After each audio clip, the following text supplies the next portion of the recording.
पहला सुख निरोगी काया।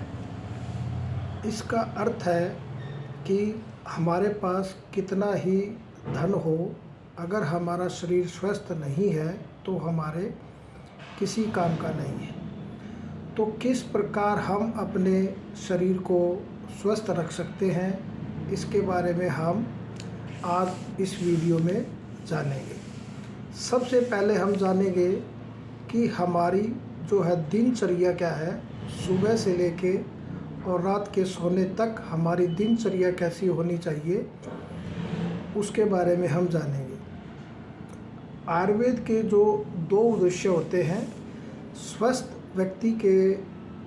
व्यक्ति को स्वस्थ रखना और अगर कोई रोगी है तो उसके रोग को ठीक करना। तो आयुर्वेद का जो पहला उद्देश्य है स्वस्थ व्यक्ति को स्वस्थ रखना, उसके बारे में हम आज विचार करेंगे। और कोई भी व्यक्ति स्वस्थ कैसे रह सकता है, ये हमारे ग्रंथों में साफ और स्पष्ट लिखा गया है।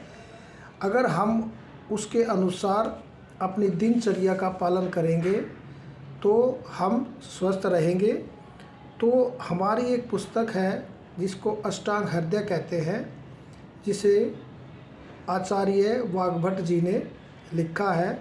उसके ही कुछ अंश हम आपको बताने जा रहे हैं, जिसमें सबसे पहले ये लिखा है कि सुबह हमें किस वक्त उठना चाहिए।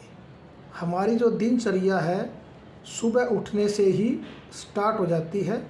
तो वाग्भट जी ने लिखा है कि हमें सुबह ब्रह्म मुहूर्त में ही उठ जाना चाहिए। अब ये ब्रह्म मुहूर्त क्या होता है? ब्रह्म मुहूर्त का अर्थ है रात के पिछले पैर की जो 2 घड़ी होती है उसे ब्रह्म मुहूर्त कहा जाता है।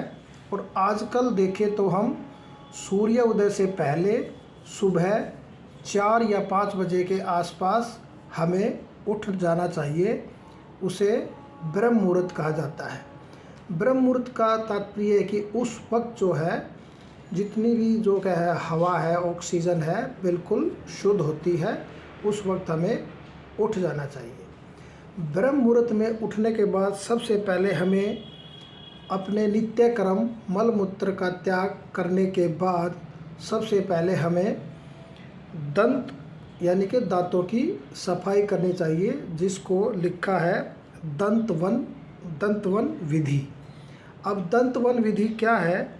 शरीर के उठने के बाद हमें अर्क, बरगद, खैर, बबूल, करंच, ककुब यानी कि अर्जुन, इस प्रकार जो ये वृक्ष बताए गए हैं, इनकी हमें क्या जो है वो दातुन बनानी है और हमारे अपने दांतों को साफ करना है।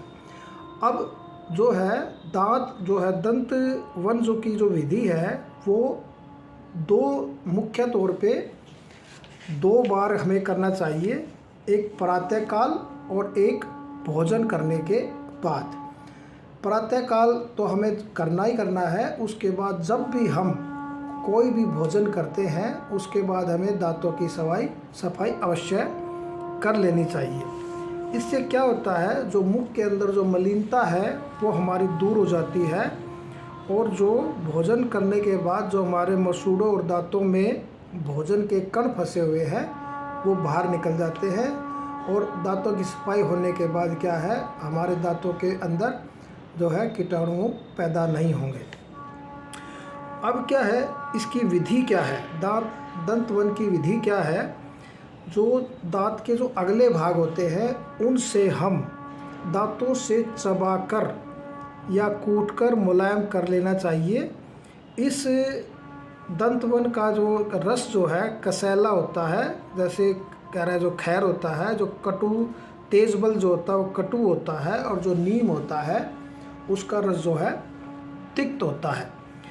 अब जो इसकी मोटाई कितनी होनी चाहिए? जो हमारी सबसे छोटी उंगली है, ये जो उंगली है 5वीं, इसकी मोटाई के बराबर हमारी जो हमने दातुन बनाई है उसकी मोटाई होनी चाहिए।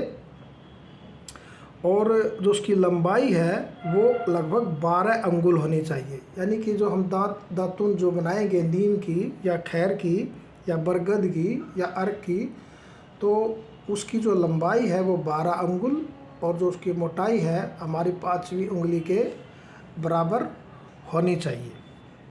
इसके बाद क्या है, हमें इस बात का अवश्य ध्यान रखना चाहिए कि जो है हम जब दातुन करते हैं तो इतने ज़ोर से ना करें कि जिससे हमारे को जो है मसूड़े वगैरह छिल जाए या उनको चोट लग जाए। इसके बाद लिखा गया है, वाघभट्ट जी ने बताया है कि हमें जीवा की सफाई भी अवश्य करनी चाहिए। और उसी कह रहा दातुन के जो हमने जिस पेड़ से हमने दातुन बनाया था उसी पेड़ की डंडी से हमें उसको मोड़ के और हम अपने जीवा की सफाई भी कर सकते हैं। लेकिन कुछ रोग ऐसे हैं जिसके अगर वह उस टाइम अगर रोगी है तो दांतों की सफाई उस टाइम नहीं करनी चाहिए। जैसे अगर किसी को वोमिटिंग है या श्वास रोग हो रखा है या उसको जवर है या खांसी है या का लकवा लगा हुआ है या मुंह में छाले हुए हैं, उस वक्त जो है हमें दंतवन विधि का प्रयोग नहीं करना चाहिए। लेकिन जो आजकल का अगर हम देखें तो कुछ हमारे जो लिक्विड्स आते हैं, जो गार्गल्स होते हैं, जो ऐसी दवाइयाँ आती हैं जिसका हम कुल्ला करके हम अपने कह रहा है उसको दांतों की सफाई कर सकते हैं। अगर हम उस वक्त दातुन नहीं कर पा रहे हैं तो हम बाज़ार से गार्गल लेके हम अपने जो है दांतों की और मुख की सफाई कर सकते हैं। अब इसके बाद क्या आता है, इसके बाद लिखा गया है कि अंजन का प्रयोग करना चाहिए।